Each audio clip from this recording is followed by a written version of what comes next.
The Colts, it's a different situation where Jonathan Taylor has once again injured his ankle.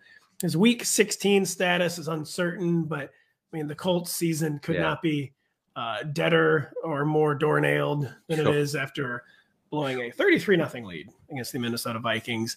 Hard to see Jonathan Taylor being rushed back, I mean, if at all this season, but especially for week 16. Zach Moss and Deon Jackson formed a committee in his absence against the Vikings. He was injured on the opening series. So we basically got an entire game's worth of data. What say you, Denny, on the Colts now backfield committee? So first I want to say that Jeff Saturday is going to be inducted into the Trying Not to Lose Hall of Fame. They settled for 5. I even tweeted, it was kind of like a ball don't lie tweet. Like at the end of the first half when they were going for their final score, I said, Jeff, this needs to be 37-0, not 33-0. Like, because he was just so badly wanting these field goals. You could tell, like, he was like terrified, I guess, maybe justifiably, of Matt Ryan, like committing a red zone turnover. But like, man, you can't take 3 points 5 times, and like you're really, really, really tempting fate. So he said when he got the job, he came out for one of the first things he said was, "Look, folks, I love field goals. I'm not, if we score a touchdown, that's fine, but I'm not focused on touchdown. I want field goals." And people were like, "Oh, he's an anti-analytics guy. He's a tough guy." Tough guys love field goals, and he took a bunch of them. So congratulations. Anyway, back to the backfield.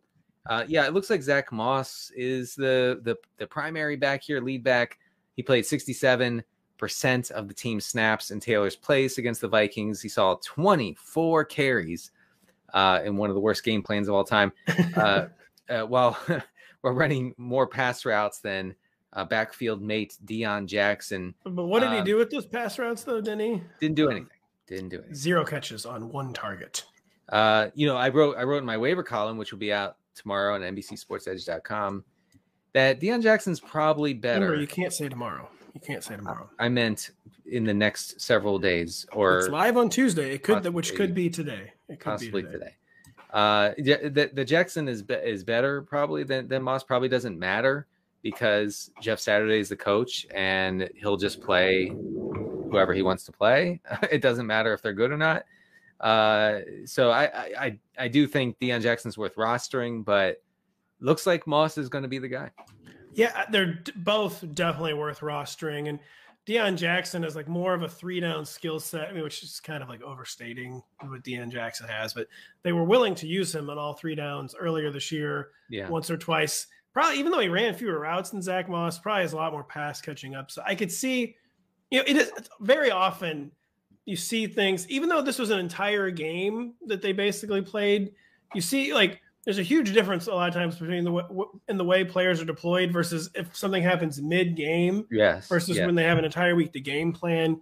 And there could be a game plan this week that's like, we got to get Deon Jackson like more targets in the passing game. But pretty clear that Zach Moss will be, because I think when Deon Jackson was getting featured earlier this year, Zach Moss wasn't even on the team yet. He was still on the Buffalo Bills. Safe to assume Zach Moss will have the carries lead, but I wouldn't be shocked if Deon Jackson kind of carved out maybe a PPR-ish type role with 5 or 6 targets. Yeah, sure. Deon Jackson had 10 catches earlier this year in a game.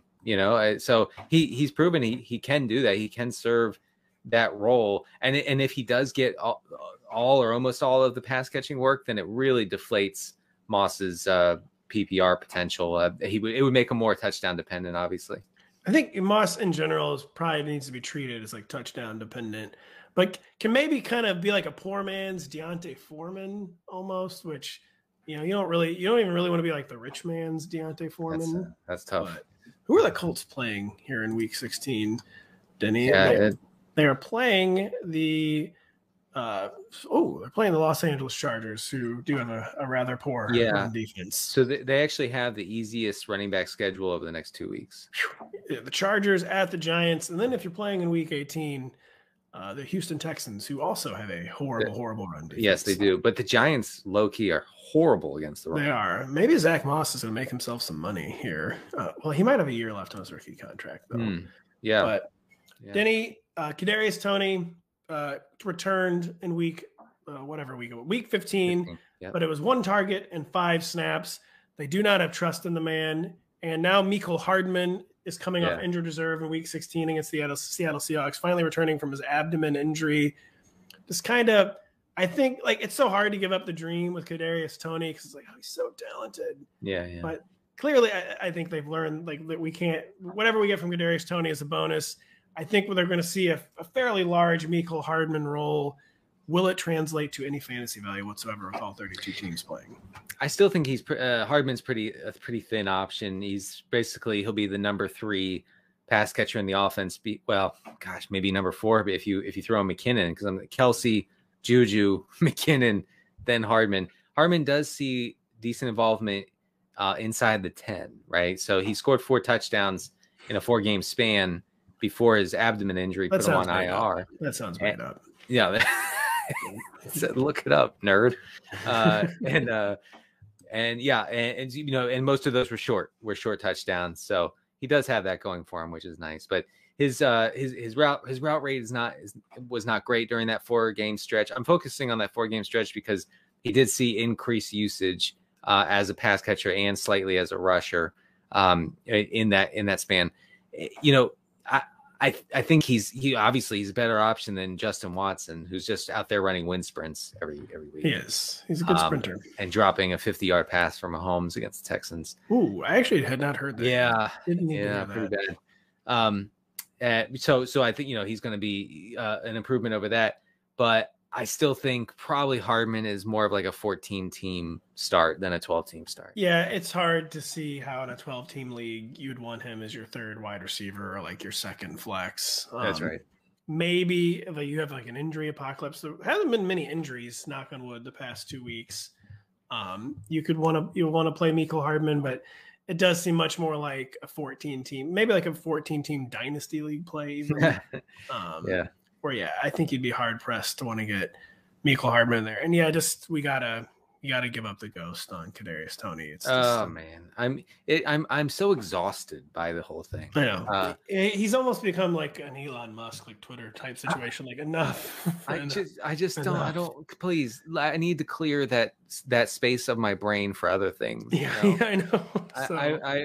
I've thought so much about Kadarius Toney over the past 9 months or whatever it's been. I drafted him so much, Pat, that I cannot anymore. You asked me to float you alone, actually. I was hoping you had forgotten. Yeah, I know. It was after you had a lot of tequila at your mother-in-law's Christmas party. Are you calling it in now? Yeah, I am calling that note in. Denny, I want to ruin you. Hi, I'm Mike Tirico, and thanks for watching. Make sure to hit subscribe for the latest news and highlights from NBC Sports.